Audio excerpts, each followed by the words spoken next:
Hey guys, Xmaster here, and today I will be making a very overdue video of last week's weekly update revealing some of the Dreadnaught information. Sorry about that, I was not able to make this video, but I am able to make it now. So this weekly update was about the Dreadnaught, and just talked over stuff about the Dreadnaught and how it is and how Bungie made it. So they said, this week at Bungie we're inviting you to gaze with us deep into the Dreadnaught. So they gave us some really cool images and information. So let's get into that. So they describe the Dreadnaught as a place that is for brave people, and they said that they wanted to make it more unsettling and you feel like you're not supposed to be there. And so that's kind of what it seems like. It's all this creepy hive themed place, and Oryx is there. So yeah. It's basically the Dreadnaught is like a giant ship, and it's Oryx's ship, so that's all dominated by him.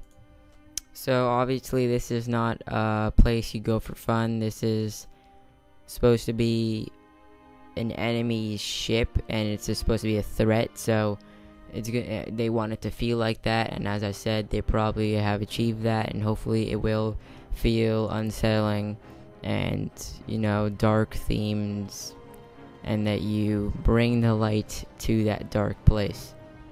So here's an image of concept art, and then there's an in-game picture, and it looks stunning. It just looks incredible, and they have basically captured the exact same thing in the game.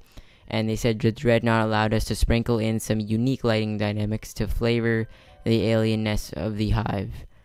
And then we move on to this other concept art, and then we move on to the in-game image of that concept art, and it looks incredible. The Dreadnaught offered some opportunities for unique compositions and memorable views that couldn't be done elsewhere.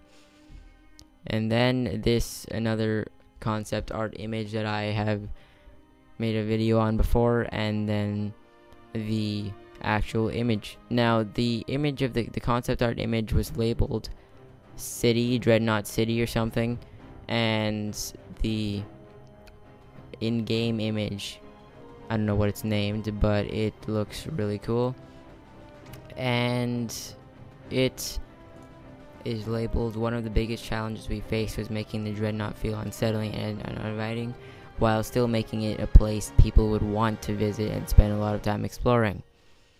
That's very true. Moving on, concept arts again, and then in-game of that concept art, they really captured the exact same thing with a few changes.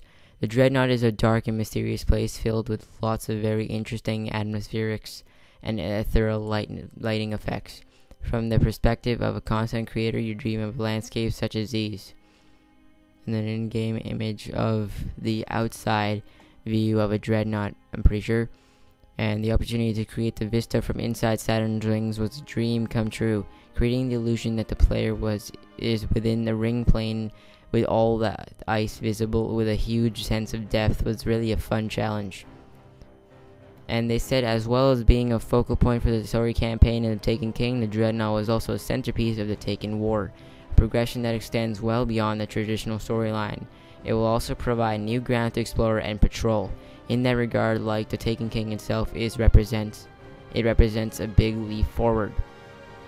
So they said that they wanted it to be filled with loot. It's an indestructible loot-filled forest, and that was a really fun challenge for them. And they said that there is a bunch of secrets. You'll need to return again and again to solve them all and acquire the rewards we created for doing so.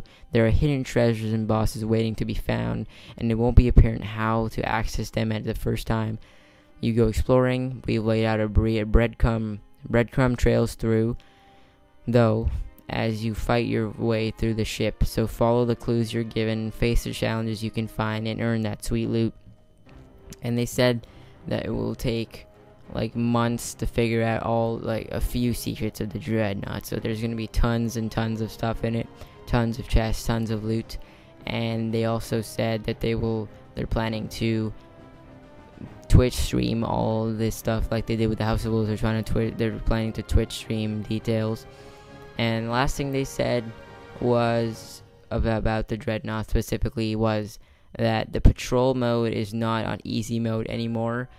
The public events will be really challenging and not anything you've attempted before on patrol. How to succeed won't be obvious at first, but the rewards will be worth your effort. Get ready to fight bosses and encounters in surprising combinations of circumstances, and look to your fellow guardians for help. We should really get a Twitch stream going before launch to show what I mean. Now, this sounds like they're very serious about the patrol mode, which is insane. It's really cool, and that's one of the things that need improvement, the patrol mode. And it seems like they're treating it as like a mini strike or a mini raid, something like that, and that's cool. Now, this is Darkblade, and he is a boss you will fight in a new strike, and he's like a giant, messed up hive knight, and he has this gigantic axe, and there's some images of him, and then the final image of him in game, and it looks amazing. Darkblade, along with many other hive abominations, are waiting for you on board the Dreadnaught. Oryx has built an army for them to lead, bristling with combatants. They were taken from our world, twisted by the darkness, and sent back to prevent you from looting their fortress. So yeah, that's basically it. Thank you guys for watching. Subscribe for daily content. I'll see you next time.